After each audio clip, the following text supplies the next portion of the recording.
First of all, I want to thank all the great head coaches that recruited me. This process was not easy at all. It was really hard. It was a last-minute decision. All the stress weighing on me, but I knew God had me. He got me to the right thing at the end of the day, and no doors are going to close. It's just the beginning of a new chapter, man, and I want to thank everybody. But without further ado, I'll be taking my talents for the next 3 to 4 years.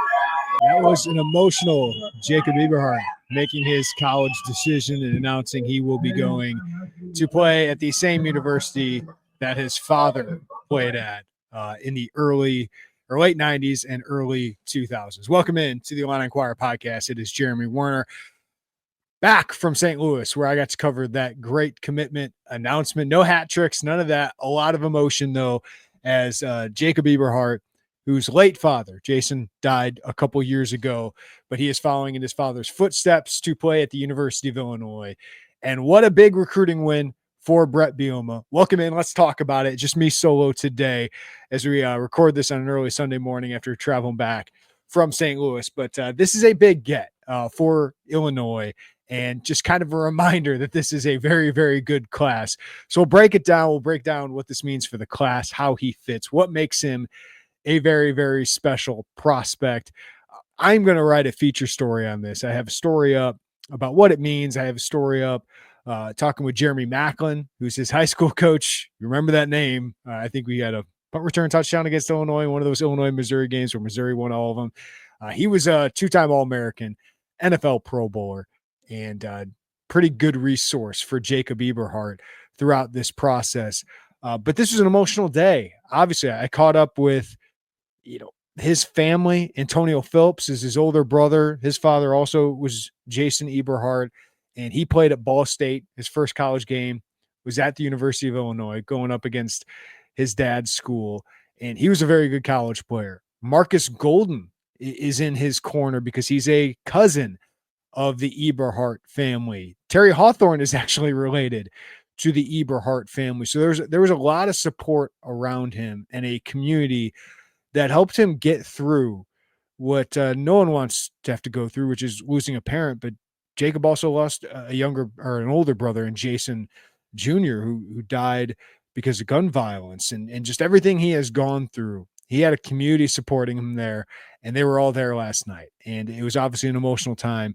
Talked with his mother, Candace, who was very emotional on their official visit back to Illinois. It's the first time since Jason had died. And obviously there's a pull there. There's a pull there, but there's also a pull to this staff.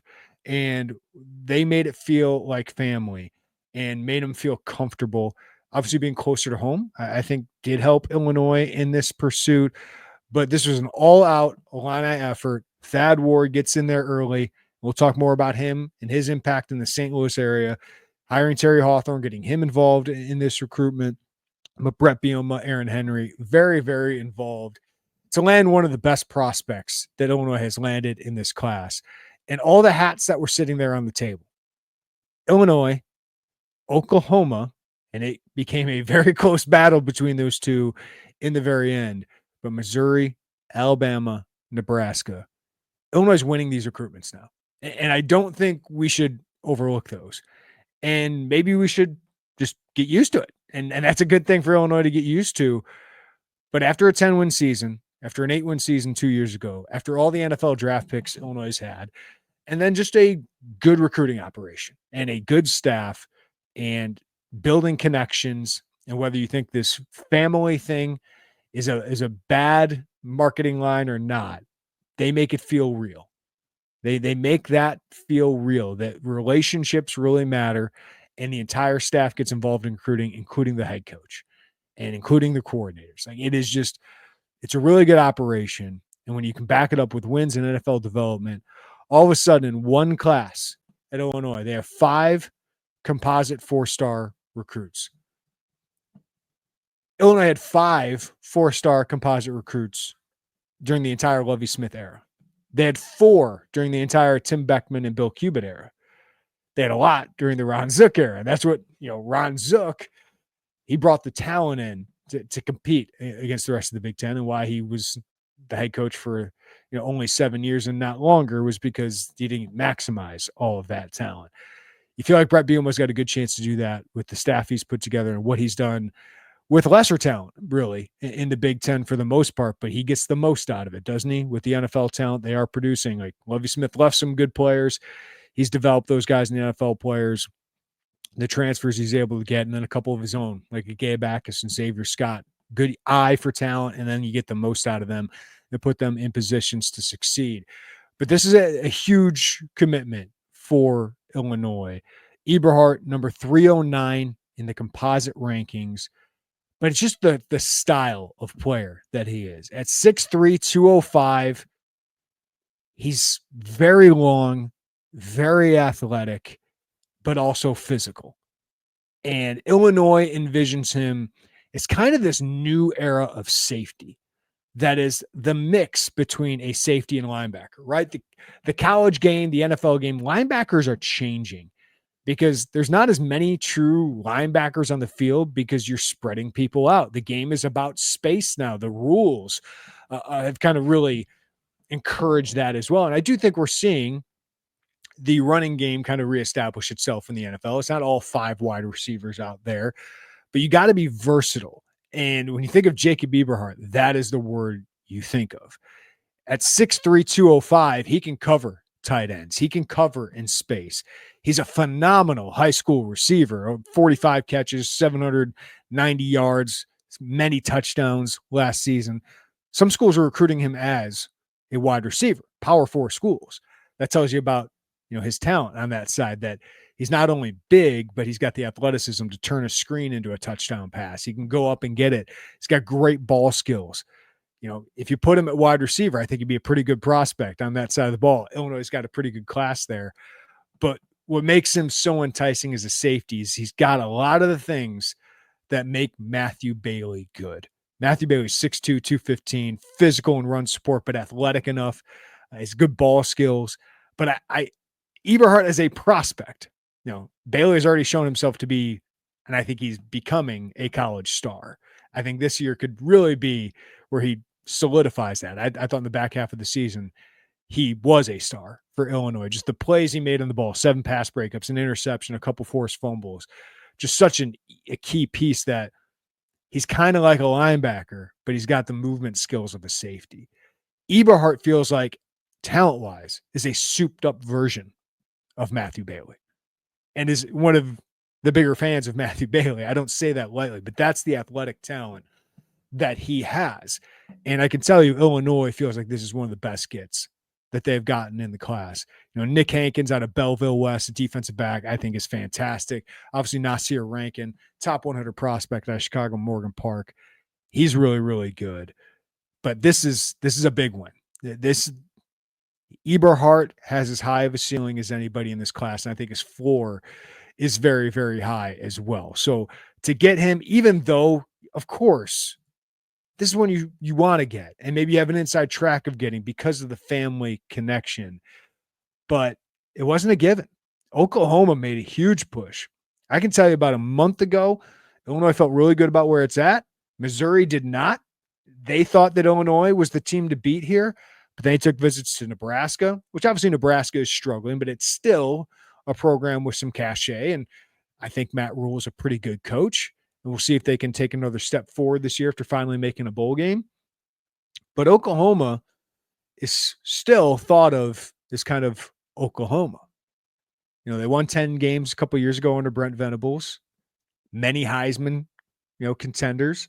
SEC program, Heisman winners, under the previous staff. but that's a program that's competed for national titles during the 21st century. And they felt like they had some momentum. I know you all saw the crystal balls in favor of Oklahoma late in this process, but Illinois was able to close. And a lot of that had to do with his comfort with the staff, but also the football vision. They can sell him Matthew Bailey and show him film of Matthew Bailey and say, hey, when you come in 2026, we'll see if Matthew Bailey's even here. He might be a redshirt junior that goes in the NFL if he has the season we think he can have. Brett Bielema said NFL teams are really interested in him going into this year because you're starting to see safeties like Kyle Hamilton, really succeed. Long, athletic, can play in the box, can cover, just everywhere on the field. That's what they think Jacob Eberhart can be. So Oklahoma was going hard after him, and Illinois wins that battle head to head.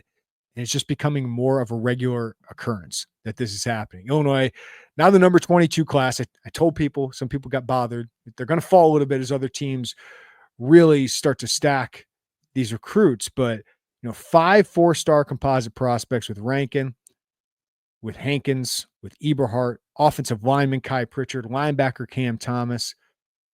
Those are some high-impact players. And while the high 3 stars, low 4 stars, there might not be a big difference. Like there's a bigger hit rate on some of these 4-star prospects, but it's over and over again. I keep mentioning this. The average Power 4 offers that these commits have in this class, 23 commits, is almost 14. A year ago, it was about 7.5. Brett Bielema's first class, it was 3.3. So it's just a really positive sign about where Illinois is going. And especially at that safety position, I mean, we talk about DBU, and a lot of it revolves around Devin Witherspoon, right? And how good he is. And we think about Quinyon Mitchell is now in that cell with Corey Parker here and developing him at Toledo and him becoming, one of the best rookies in the NFL and a Super Bowl champion. Devin Witherspoon, 2-time, Pro Bowler in his first 2 years in the NFL. But the safeties sells pretty good for Illinois too. Brian Walters deserves credit for that. That might bother some people, but he was a really good developer of that position. And Kirby Joseph, the one-year wonder here at Illinois, turned that 1 year into a top 100 draft pick, and then he becomes an all-pro, the NFL interceptions leader, and he's currently the highest paid safety in the NFL. Oh, you had Sidney Brown on top of that. Now a Super Bowl champion, was an All-American at this position that Jacob Eberhart plays, right? Was a top 100 pick. Might have a chance to start in the next couple of years.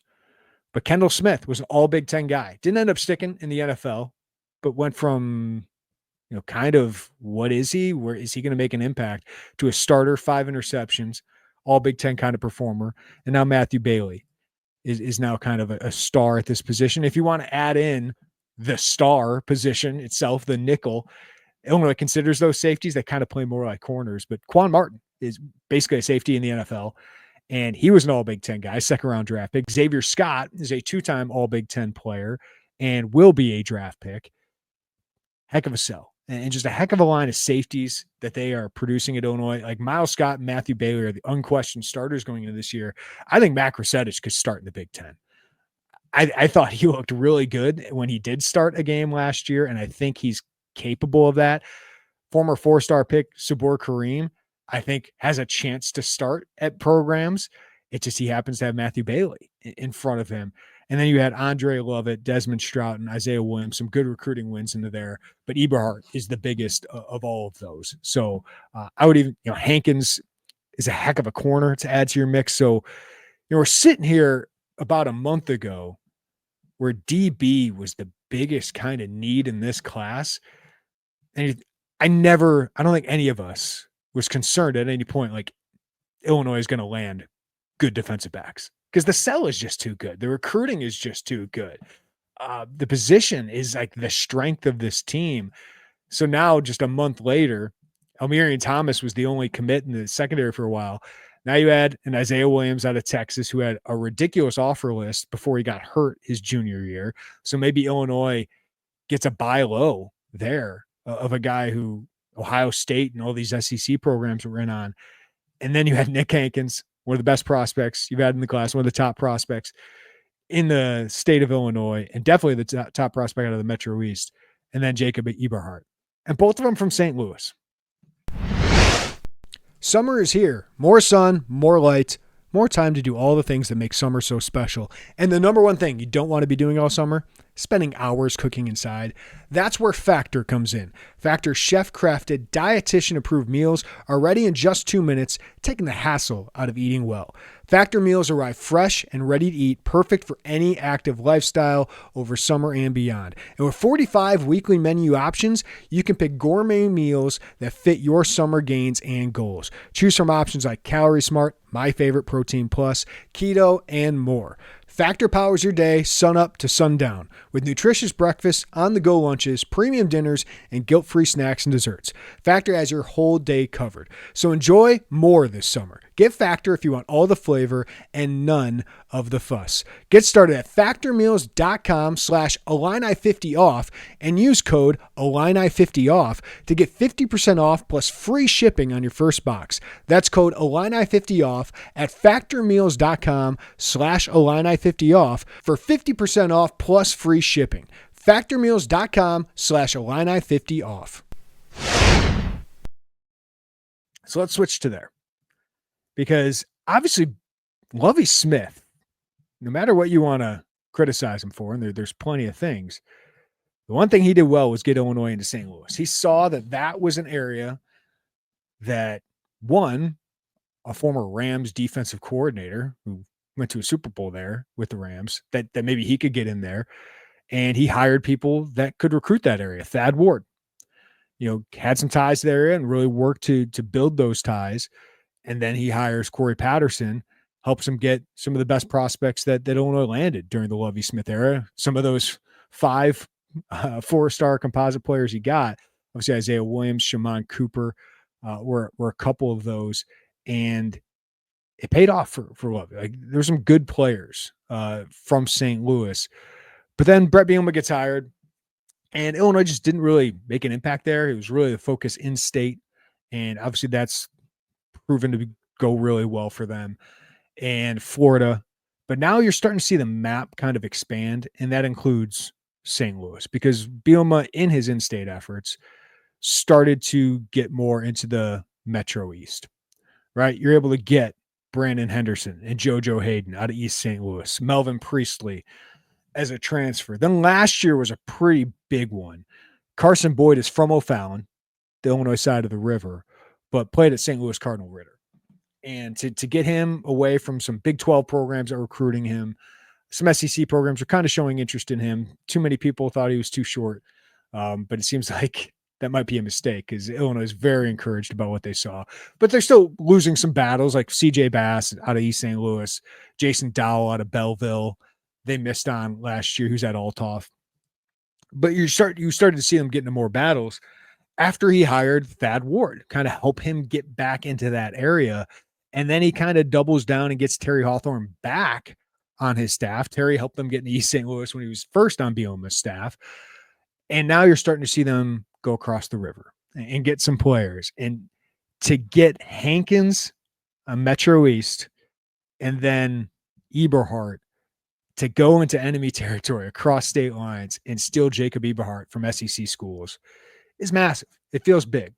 And it doesn't mean you're going to get, all the best players out of St. Louis, because the SEC, Big Ten, they all recruit this area, just like Chicago, right? You're not going to get all those kids. But if you're recruiting well in state and you're recruiting well in Florida, and now you can get into these battles in St. Louis every year, that widens the map. And then you think of what they're doing in Texas this year with 3, I believe, commits out of Texas. That's expanding the map. And all of a sudden, you're just getting into more big battles in different areas, and your talent pool just increases. There's no reaches in this class, guys. There's no reaches. All these guys that they have like a handful of Power 4 offers or more. A lot of them have dozens of Power 4 offers. And expanding that map has been key. Bielema's got a really good staff. And I think he's got a really balanced one of guys who know Florida, guys who are working in state, guys who are working in Ohio, like Terrence Jamison in Michigan. Obviously, Corey Parker knows Ohio and Michigan. And Bart Miller into Nebraska and Wisconsin and Minnesota. You got guys with a lot of different ties. Now you get Justin Stepp, Archie McDaniel working their way into Texas. Art Sikowski phenomenal recruiter. He recruit anybody, but his work with quarterbacks and then working in New Jersey. Bart Miller's been working in New Jersey. It's really good. It's just that map has been expanding for them, and the brand obviously is selling itself when you start to win games and you start to develop NFL players, because that's what they want. They want to play in big games in college, and more than anything, all these guys want to get to the NFL. And Eberhart did tell me that one of the biggest things here is that Nasir Rankin, 4-star prospect, and Nick Hankins, a 4-star composite prospect, were both working them hard. And he said that was big. I want to play with other guys. I want to play with other dudes. Dudes recruit dudes. And that's why Illinois thinks having these guys in group chats, having these guys around each other on official visits, getting all these commits together for a big official visit weekend with 5 or 6 other top targets is huge. Getting those guys down for unofficial visits during those official visits, it's huge, because peer-to-peer recruiting is absolutely massive for these guys.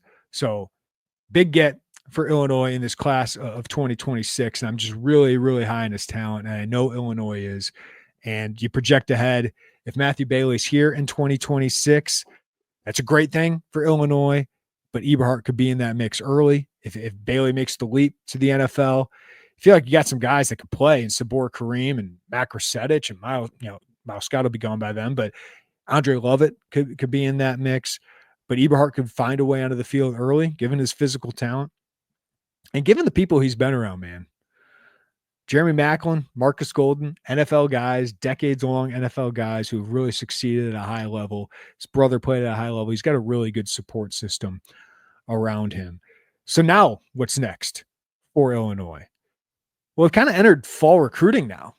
The summer is done, and it's just worth kind of a look back on what Illinois has done. They had 33 prospects on campus for official visits. They landed 23 of them.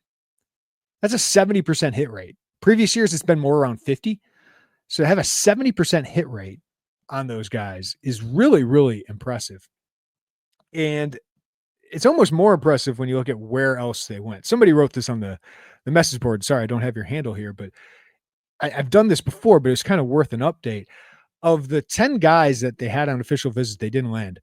3 went to Alabama, right? Max Sutter, Owen Cabell, the wide receiver, and Javari Barnett, the running back who Alabama flipped. You're going to lose some to Alabama. That's head-to-head battles Illinois has. 1 went to Ole Miss, J.C. Anderson. 1 went to Penn State, Marlon Bright, the offensive lineman. 1 went to Northwestern. Might be the toughest loss, 0-4 out of Barrington. It's the only, Penn State now, Northwestern, the only Big Ten schools you've lost to. 1 went to Kentucky. That was the DB, Messiah Tilson. I don't know if Illinois was pushing that hard after the official visit. UCLA got 1, offensive lineman Micah Smith. And then Kansas State, Tucker Ashford. And I wouldn't even count that as a loss for Illinois because they had 4 offensive outside linebackers by the time that Tucker Ashford decided to commit.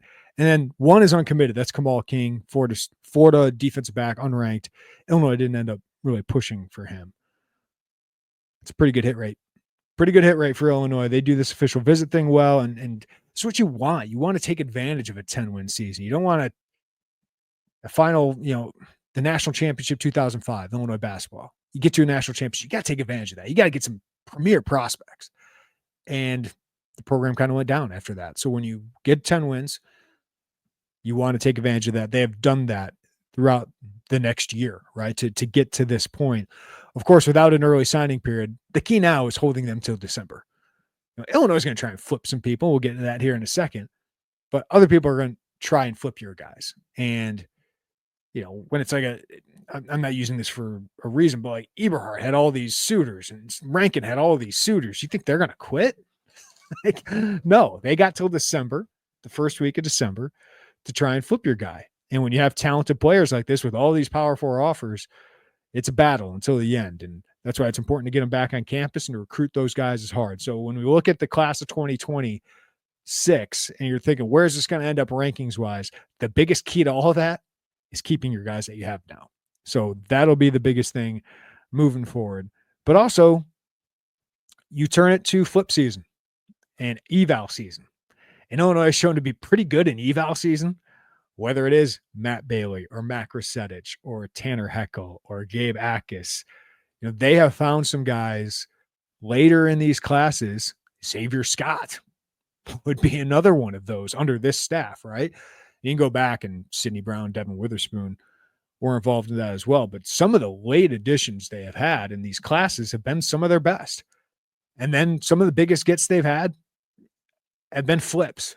You play well, someone else doesn't, and you can flip somebody. Grant Bierman, 4-star linebacker last year. Colin Dixon, who's going to be a huge player on this 2026 year. In 2022, Wisconsin started going downhill after Illinois clobbered them in Madison, kind of turning point for both those programs.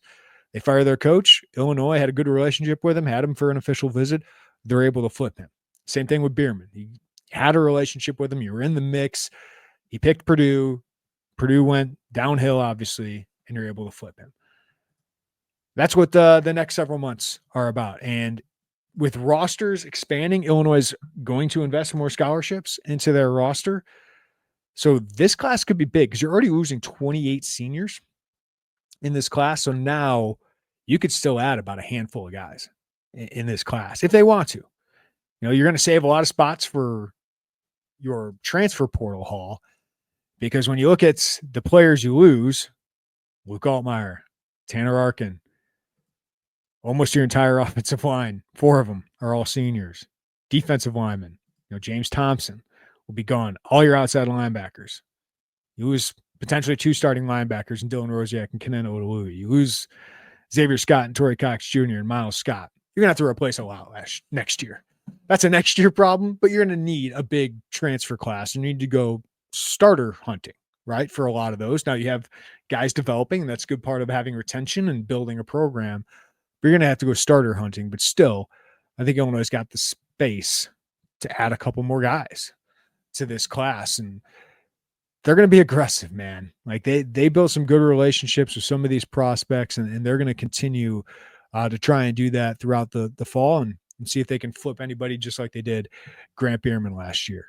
It was a good day for Illinois. It was a good day for the Eberhart family. Obviously, have overcome a lot of adversity. So it was fun to cover that and kind of gets back to Illinois about where this class is, man. Like number 23 in the country. They got work to do and they got to sustain to have a top 30 class, but they haven't had a top 30 class since 2009. Haven't had a top 40 class since 2011. I think they're going to do that. As long as this season goes pretty well, I think Illinois is going to have a top 40 class. It's raising the bar. But in this Big Ten, you have to raise the bar because Illinois might have the number 23 class in the country right now. It's number 8 in the Big Ten, but that's what the Big Ten is right now. But you're starting to recruit at that level. And the way you coach, you feel like you got an advantage over most teams with that. And the way you feel like you retain is massive in all of this. To be able to retain your stars, that speaks to continuity. So, a program that we see like Texas A&M might be top 10 in the recruiting rankings all the time, but retention continues to be a problem, or there's just a lot of turnover there. And that's part of the problem Ron Zook ran into. All those players didn't stick around for a long time for one reason or another. So it all points to that was a good spring and summer. Wasn't perfect. Love to have him Max Sutter or JC Anderson, but pretty good. We can quibble about what grade you want to give this, and we did at Illini Inquirer. I gave him an A- at this point after Hankins. Probably A-A. You might even give him an A after Eberhart because I think he's clearly one of the best 3 gets in this class. There are some people saying B because it is the number 8 class in the Big Ten. And even if I don't feel like it's grading on a curve to say a top 25 class is an A-, some people might think that, but you're in those battles now. Like that's where you're recruiting, is where if the recruiting rankings were perfect, if Illinois is the number 8 team in the Big Ten, and that's like a downside, that's good. But then you add all the other things that are going on with the staff and the development, and you feel like you're going to get more out of that than this. So it doesn't feel like they're compromising anything either. It doesn't feel like they're reaching, taking risks. These are all guys that kind of fit what they want to do, and just talking with them kind of still have like an underdog mentality that I don't think Brett Bielema wants to lose. You know, you can get a bunch of 4 and 5 star guys and maybe compromise a little bit about who you are. I don't think they're doing that. And I think that's really important because I do think at Illinois, you still need somewhat of an underdog mentality. You just got to have some dudes with that mentality. Like eventually Devin Witherspoon proved to be a dude, right? He's got that. The Brown brothers, they got that.